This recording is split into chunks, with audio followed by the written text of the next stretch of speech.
Hi, welcome back to the channel. Today I'm gonna do a 2025 updated review of Canadian Aviation College. Someone told me to do a quick tour of the school. I told them I had a video on the channel about the school, but then they told me that that video is it was posted over 3 years ago. So I thought about doing a quick update about CAC. I did my entire training here, and now I work here as a flight instructor. So I'm just gonna do a quick tour showing the hangars, what's inside of them, the airplane parking and stuff like that, talking a little bit about the flight school. So we're located in Pitt Meadows on Apron 5, and we have hangars 72, 73 and 74. So these three big hangars right here, plus parking spots right next to hangar 74, which are really close to the fuel pump, so very convenient. As the sign suggests, use the next door. So the hangar 72 is pretty much the main hangar we have. Downstairs there is a kitchen, washroom, the instructor's lounge, so whenever we're not flying or we're waiting for the next student to finish the walk around, or whenever we're just waiting, we can just hang out there. There's a TV, and I think I'm gonna bring my Xbox to live there so we can play Flight Simulator whenever we're waiting for any reason. Also on hangar 72 we have the biggest classroom, which for ground school, for PPL, CPL, or whatever other lessons, maybe human factors, whatever classes we have, right? It's a big classroom. I don't know exactly how many chairs and tables we have there, but if it's a bunch of people.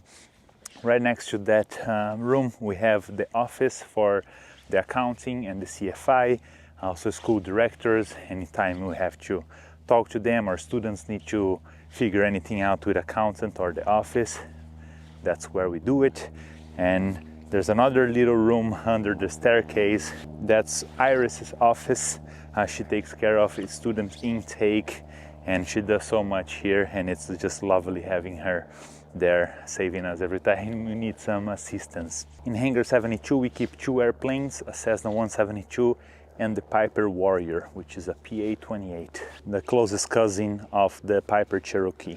On the top part of hangar 72 we have a students lounge, so whenever the students are waiting or if they're doing any self-study, they can just use that. Next to dispatch we also have extra space with tables and computers for all the flight planning, briefing, or whatever needs to be done. So the students can use that extra space to get ready for their flight. The dispatch area is where they keep all the airplane documents. Someone is taxiing here, so I'm just gonna move around so it's not so loud. So yeah, dispatch area is where they keep all the aircraft documents. So if you're taking a plane or if you're coming back and you're giving the documents back, you're gonna do that with dispatch. If someone's late, they're the first one to notice and see what's going on and try to get a hold of you. Also upstairs we have another kitchen and another bathroom, just if you want coffee or something like that. And on top of that, on the top floor, we have another 3 briefing rooms, so we can have one-on-one briefing with our students without talking to them, in open space. Sometimes you want to talk about their strengths and weaknesses or their mistakes, and you don't want to do that in front of everybody. So you take a private briefing room to talk to your students one-on-one. So that's it for hangar 72. When we move to hangar 73, another big hangar, we can fit 2 Cessnas in there, and we also have the simulator sitting there. And on top of the sim, that hangar is now becoming the maintenance hangar. The maintenance used to be in the other side of the airport. They had to get out of that hangar because that whole part of the airport was gonna be renewed.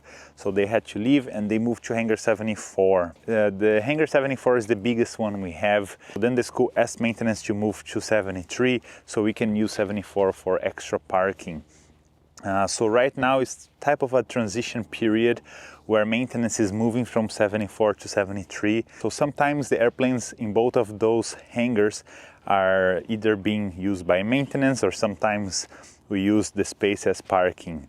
At the moment, a lot of the airplanes are actually going for their 100 or 200 hour inspections. Others are having engine overhauls. The multi-engine planes prop just came back. So I didn't want to be there annoying them. They're doing their job. I just came in quickly, got some shots and left. But basically we have hangar 72 73 and 74. Also on hangar 73 is where we have the simulator for all the instrument stuff. Whenever the weather's like this, like today, I was flying in the sim with my students. In the future, hangar 73 is gonna be all about maintenance with new machinery for engine overhauls and all the stuff. And then hangar 74, we can fit 3 airplanes inside of this hangar, but again, now it's in that transition process, but just extra parking, extra space for airplanes. And on top of these 3 hangars, we have extra parking right here. We can park 4 airplanes right here. There are 4 spots. Right now there's only 2 because the other 2 are either somewhere else or in maintenance. And on top of all these hangar spaces and the 4 spots here, we also can park next to the gravel after the fuel pump. So we have these 3 hangars right here, 4 spots right here. The fuel pump, as you can see, is right next to the parking spots. So whenever we have to refuel, we don't have to drag the planes very far. We don't even turn them on, to be honest. We just pull them out to the fuel pump. Yeah, they are light enough that you can just pull them to the fuel pumps right here. And we also have some extra parking right there in the gravel. You see the twin engine airplane is there, the Seneca 3. Also there's another 2 Cessnas that are currently parked there. So sometimes schools get new airplanes, sometimes old airplanes are out of commission. School's expanding a little bit, we got some extra parking spots there. Yeah, another plane turning on. It's gonna get even louder. Let's move. This is how things are going. I hope this update was useful, just so you guys can have an idea on what things are looking like at Canadian Aviation College. Yeah, it's gonna get a little loud, so I guess this is it for today. If you have any questions or if you'd like to become a pilot in Canada and you don't know how to get started, just text me on Instagram. The link's down in the description, and it's Fly with Pedro. And I'll see you next week. Thank you for watching.